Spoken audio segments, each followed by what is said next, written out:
Hello, class. So on to chapter 9, which is all about job security and seniority. Very, very important topic as it relates to union management. A couple things that I want you to know. There's generally, when layoffs happen, or so it happens a lot, with when plants have, there's lack of production, or there's, businesses down. We're potentially, approaching a recession here in the U.S. So you might actually see this happen, in the coming months here in the U.S. The idea of last hired, first fired. So, and you see this very common in union organizations in that, whenever layoffs happen, generally if you hold higher seniority, you're one of the last to get laid off. So if you're the last one to get hired, you're the first one to be let go. So again, kind of know the idea of seniority systems and then how to calculate a seniority list essentially. And your book talks about, how to calculate seniority systems and then kind of what a seniority list is and what that looks like. So kind of make sure you understand those concepts. And another concept related to that is this idea of what we call bumping. Bumping is if you have greater seniority, where jobs are eliminated. So let's say you have a pretty high seniority, and for whatever reason your job gets eliminated. They're not going to backfill it; it's just gone.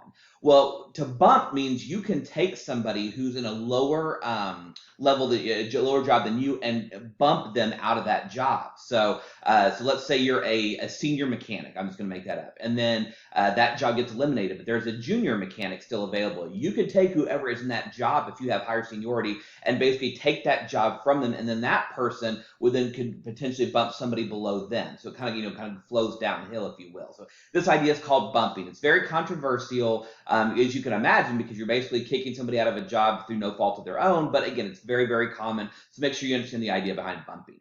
And then take that a step further, there's an idea your book discusses called super seniority. And this is basically where, this is kind of, a seniority given to union officers. Even if you may not be, the longest tenured person, if you help the union a lot and do the union business, you serve as a shop steward, things along those lines, they grant you what is called super seniority, which means everybody, you have the highest seniority possible and that you cannot be let go if there's layoffs because again you have the status. So again, obviously if you're in the union, having super seniority is a high priority for you. So know the process about job bidding. Your book talks about, what happens. How do you, if you're in a lower level job, how do you bid for a higher level job? What are the rules surrounding that? And of course, every union is going to be different, but make sure you understand kind of the general idea behind a job bidding.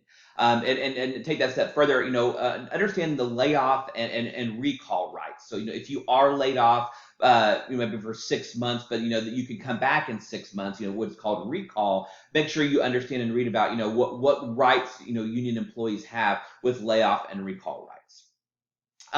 Maybe the biggest thing I want you to know from chapter 9, and again, I think in the chapter I did it as its own separate video, is what is known as the Warren Act. WARN. It stands for the Worker Adjustment and Retraining Notification Act. And basically what this act was designed to do, it requires employers to provide 60-day notices to either a plant closing or mass layoffs. Because what used to happen before this law was passed was that a lot of times management would simply just, if they were doing things the union didn't like, they would just, we're just going to eliminate that, them altogether so we don't have to deal with it. A lot of times happen right before an election.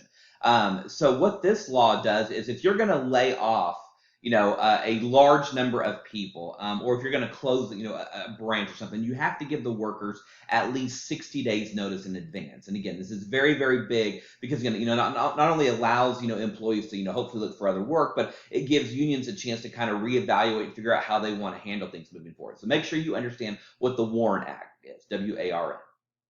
And finally, kind of to close out this chapter is the idea of what we call successorship. So, in the early days, a lot of times what would happen is, a company would be owned by one person, and if that person sold the company to another individual or another corporation, then the unions no longer existed, and essentially, it was kind of a way, a lot of times in the early days, employees could just, companies could just kind of pass it off to shell companies or other kind of, other groups just so they could get rid of the union. Well, you can't do that anymore. So the idea of successorship means if you have a union present and then your company gets sold or it's taken over by another group, the union follows with it into the new organization. So the idea of what we call successorship. So All right, well, those are the main ideas for chapter 9 about job security and seniority. A great chapter. Thanks so much, and I'll see you for the next chapter.